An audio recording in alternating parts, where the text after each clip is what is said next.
जय श्री गुरुदेव। नौ तपा क्यों हमारे लिए अति आवश्यक है? नौ तपे का अनिवार्य होना भी जरूरी है। ये करता है प्रकृति को संतुलित। ज्येष्ठ माह में जो नौ तपा आता है, उस नौ तपे में शास्त्र अनुसार ज्येष्ठ माह में सूर्य भगवान जब रोहिणी नक्षत्र में प्रवेश करते हैं, तब नौ तपा प्रारंभ होता है। और जब नौ तपा चालू होता है तो हमारे साथ बहुत लोगों को लगता है कि बहुत गर्मी बढ़ रही है, बहुत तरह के परेशानियां आ रही हैं, उस गर्मी से जूझ रहे हैं। तो उन लोगों के लिए मेरा कहना है कि नौ तपे हमारे प्रकृति को संतुलन करता है, हमारे जीवन को संतुलित करता है और बहुत सारी आने वाली प्राकृतिक आपदाओं को संतुलित करता है। शास्त्रों के अनुसार नौ तपा अगर ना तपे तो क्या होता है? पहले और दूसरे दिन अगर नौ तपा नहीं तपा तो इतने ज्यादा बिल में रहने वाले चूहे, कीड़े मकोड़ों का आतंक बढ़ जाएगा कि उसको संभालना मुश्किल होगा।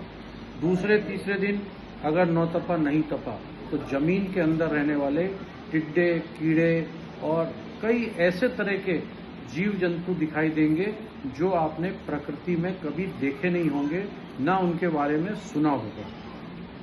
चौथे और पांचवें दिन अगर नौ तपा नहीं तपा पूरे तरह से, तो जो टिड्डियां होती हैं, जो टिड्डी दल पूरे फसलों को खत्म कर सकता है, वो टिड्डी दल के अंडे खत्म नहीं होंगे और वो इतनी ज्यादा तादाद में होते हैं कि पूरा का पूरा शहर, पूरा का पूरा गांव साफ कर सकते हैं, नाश कर सकते हैं।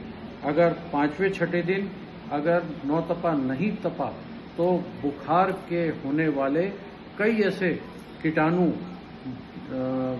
पैदा हो जाएंगे जिनको मारना असंभव है, जिनकी दवा के विषय में बनाना तो दूर, उसको सोचना भी असंभव है कि वो किस तरह के बीमारी, किस तरह के बैक्टीरिया पैदा होंगे।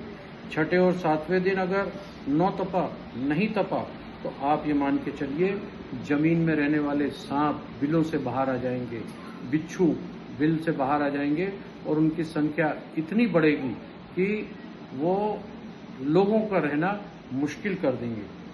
आखिरी दो दिन अगर नौ तपा नहीं तपा तो आप मान के चलिए बड़ी बड़ी जगह फसलें, आंधी तूफान इतना ज्यादा आएगा कि गांव की गांव, शहर की शहर उस आंधी तूफान में तबाह हो जाएंगे।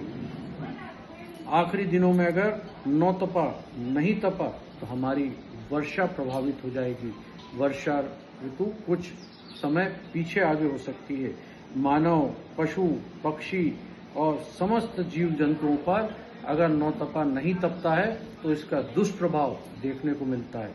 इसलिए मेरे सभी भाई बहन सभी से निवेदन है, ये नौ तपे का आप स्वागत कीजिए और प्रभु से प्रार्थना कीजिए कि ये नौ तपा हमारे प्रकृति को संतुलित करे और बहुत अच्छे से ये नौ तपा पूरा संपन्न हो। ओम आनंदम, ओम आरोग्यम, प्रफुल्लित तीर्थ से महामंडलेश्वर मनीषानंद। आप सभी का कल्याण।